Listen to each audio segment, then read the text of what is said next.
Bismillahirrahmanirrahim. Salam aleykum və rəhmətullah.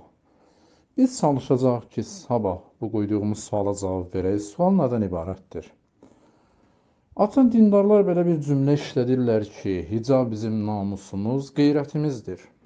Təəssüflər olsun ki, Azərbaycanda mövcud koşer-qoy mətbuatı, bu iyrənc, cuhud, Yəhudi mədəniyyətindən qaynaqlanan, təsirlənən mətbuat bu cümlədən ayrı mənada istifadə edir və beləliklə xalq arasında iki tirəli yaratmaya çalışır. Güya dindarlar bu cümləni deyərkən özündən olmayanları namussuzluqla və qeyrətsizliklə ittiham edirlər. Biz buna inşallah cavab verəcəyik. Sonra indi isə ayrı bir mövzuya toxunuruq. Mövzu bundan ibarətdir.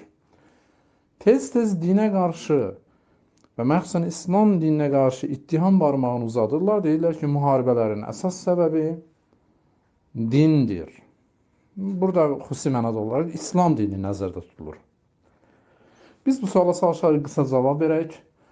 Qısa cavab vermək üçün adətən bu ittihamı vuran liberalların və dini qəbul etməyənlərin hazırda ki, onların mənəvi atası olan Thomas Hobbes'dan bu dəlili gətirək. Thomas Hobbes 1588-ci ildə anadan olub, 1679-cu ildə dünyasını dəyişib. Məşhur bir kitabı var, Leviathan. Açıq bu kitabı mən çoxdan oxumuşam.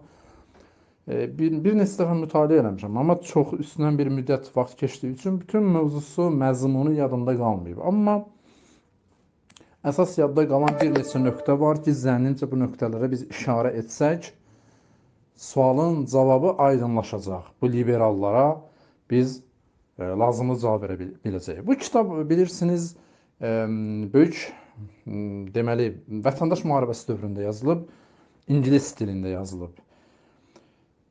Deməli, 1642-ci ildən 1651-ci ildə vətəndaş müharibəsi dövründə yazılıb, 1651-ci ildə çap olunub və Thomas Hobbes Leviathan əsərində müharibələrin 3 səbəbini göstərir. Birinci səbəb, sərvətlər uğrunda mübarizə, konkurensiya, daha çox sərvət ələ gətirmək, bu birinci səbəb. İkinci səbəb, kiməsə etimadsızlıq, hakimlərə olan etimadsızlıq, qüdrətlərin bir-birinə olan etimadsızlığı, daha doğrusu insanların qüdrətlərə olan etimadsızlığı və üçüncü əsas səbəb, müharibələrin üçüncü əsas səbəbini şöhrətpərəstlik görür. Gördüyünüz kimi bunların heç birisi dinlə bağlı deyil və əksinə din bu üç məsələdən insanları çəkindirir, yəni dünyapərəstlik, həddindən artıq sərvət cəmləmək. İslamda sərvət cəmləmək yoxdur. Sərvət yığıb sərmayə kimi istifadə etmək var. İslamda sərvət yığıb saxlamaq qadağandır. Sərmayə kimi istifadə olunmalıdır, istehsal üçün. İkinci, birinə etimadsızlığı. İslam etimada çağırır. Cəmiyyətdə birliyə etimada çağırır və üçüncü şöhrətpərəstlik İslamda qadağan olunur. Gördüyünüz kimi, bu müharibənin səbəbi heç də, baş verən müharibələrin səbəbi heç də din deyil, sadəcə təkrar edirəm, bu koşer-qoy mətbuatının təbliğatıdır.